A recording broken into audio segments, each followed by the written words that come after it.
So I'm on my way to an undisclosed location to see my old friend Kevin. Coincidentally, I'm doing a documentary on sim racing, and I found out he's into it. So let's check in with him and see how he's doing.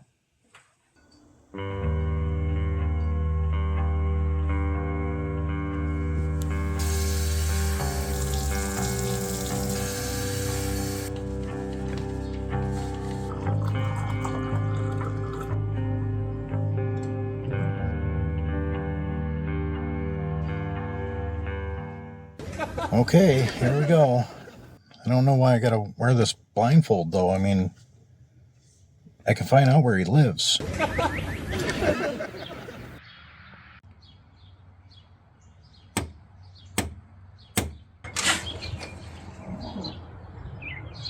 you have your ticket? What do I need a ticket for? I mean, where are we going? You have to follow the Yellow Sim Road.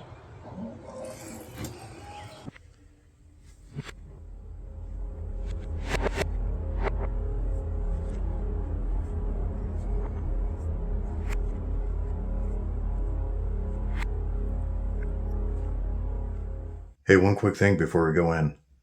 I want this to look serious. This is for my channel. It's one of my first real videos.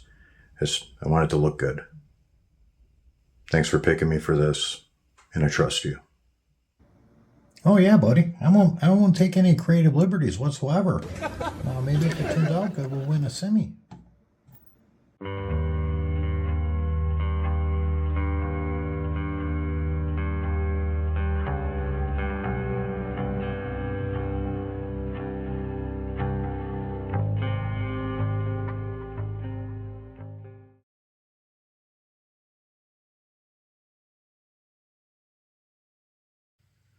Okay, we got his coffee. I think we're ready for him. If you wanna go get him. Let's do this thing. All right, buddy, you ready? How you been, man? Haven't seen you in a while. Doing good, man. Living, still eating steak, living the dream. One nightmare at a time. Get settled here. I think I'm ready when you are. Hello. My name is Kevin. I enjoy long walks nowhere, and I like sim racing. From the beginning, as a kid, I grew up on the border of Detroit. There was a guy down the street named Donnie who built cars, street rods. I used to go down there all the time and just kind of look around, and he'd let me hang out, check out stuff. He'd teach me, about 6-7 years or so before I moved away. I actually ran into him, so 5-6 years ago. I haven't seen him in 25 or 30 years, and he still had the same car, how he built it in the 80s. Nothing changed but the wheels. So I caught up with him, which was pretty awesome. From there, cars are everything. Anything with a motor, bikes, motorcycles, cars, trucks, whatever. It's a lifestyle. It defines us, I've never seen a hobby that, there's culture, but the culture in automotive is just different, especially here, in Motor City. And from there, in the 90s, I started working at a local speed shop, slinging parts behind the counter. I was ran by a company called Ram Chargers, who were a pretty iconic drag race team, 60s through the 70s. Actually, that's where I met you. They're out of business now, recession-related type stuff. But from there, bounced around other warehouses, a couple manufacturers, this and that. But the coolest job I had was at a concept development type place, like a powertrain division, aftermarket. One-stop shop, man. It was just to have a place that had a fabrication shop with 2 chassis plates and a full crew, a dyno room with 2 water breaks and an eddy current, complete engine building and assembly room, and a full machine shop, all under 40,000 square feet. And then in their other building, they had a body and paint shop. So theoretically, you could bring, well, not theoretically, we did it. You could bring your car in, say, I want a race car. We could do the whole entire thing from start to finish, including paint, and deliver it to you. Like, how cool is that?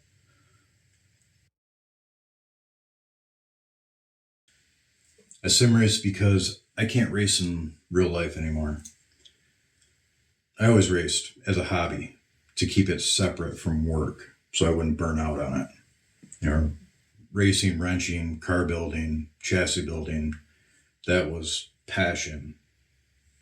Work was money on the development, tech side of things. I can't race anymore because I had an accident, and later on in life, I also developed a panic disorder. I'm horribly OCD, and I'm not talking about it out of pity or a search for empathy. I used to be afraid to talk about it, but I learned that if you do talk about it, you learn other people suffer too. There's people that have a lot worse issues than I do, or are worse off. I'm very grateful for what I have, my abilities, and my present environment. But yeah, I don't race in real life anymore. So therefore is the issue. If a culture like automotive and cars and racing are so ingrained in your identity, you start to lose your sense of self. And we live in some pretty amazing times. I mean, the technology that's behind me is unbelievable. It's in a spare room in my house. So after talking with my wife for a little while, we decided to give it a try, a couple of years ago. So I started with a G29 and a Next Level Racing, GT Track, Gran Turismo Sport, because I played all the titles from Title 1 all the way up to current. It was fun for a little while. After a month, it was, let's get something else. So then Natural Upgrade Path, P1X, Fanatic, DD1, for all the PS4, because I was going to stay on console for a while to see if I wanted to go to PC. So I did that for about a year. Rose up top 1% on online type stuff. Nations Cup, couple top 10 qualifying times here and there. Usually within the top 100. No ego. I drive. That's what I do. So after about a year, I decided to upgrade to PC. My summer car / race car, whatever, was just collecting dust. I wasn't really driving it. So I decided to sell that, split the money, buy a decent little driver, and then use the rest of the money to upgrade to a PC. And now here we are. Pretty simple. I could have went VR, but it's uncomfortable. I have vertigo issues, anxiety, blah, blah, blah, blah, blah. Being shut off from the environment that much is an issue when, every other day I don't feel like a real person anymore for the most part. Just having the rig with the monitors and everything else in the room was causing issues. Catch the room in your peripheral vision and the whole thing would spin, and it's just far too distracting. And also, if I was going to spend so much time in it, why not make it feel like a real car? Make it comfy, make it cozy. So what I have here is 1 year, almost to the date, actually, that I started on it, which I'll cover more, once I get the channel up and running, and we'll take that from there.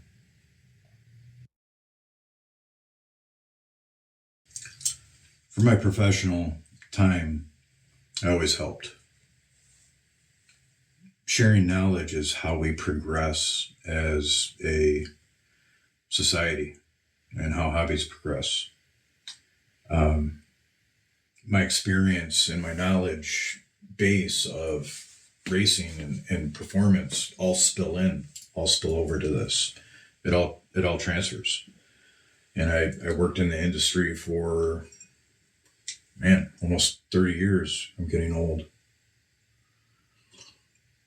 So it's in my nature, it's part of the whole sense of self thing I said, sense of speed. See what I did there? I don't mind sharing if I can help people, so that's where I'm going. And it should be fun. And it gives me something to do, keep me busy. You can hear my boy, hear him? Where this goes from here, I don't know. I don't see myself stopping. I enjoy it. I've been involved with cars pretty much my whole life. And doing this, being able to put everything together and start working on something and have a project like this has given me an actually drive and feel adrenaline again. Like the good adrenaline that you get from laying down a badass lap, just that feeling instead of the adrenaline from anxiety was life-changing for me.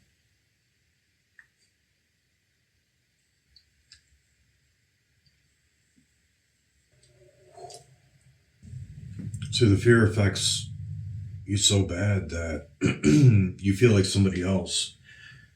So even just talking about having something that brings back kind of who you were,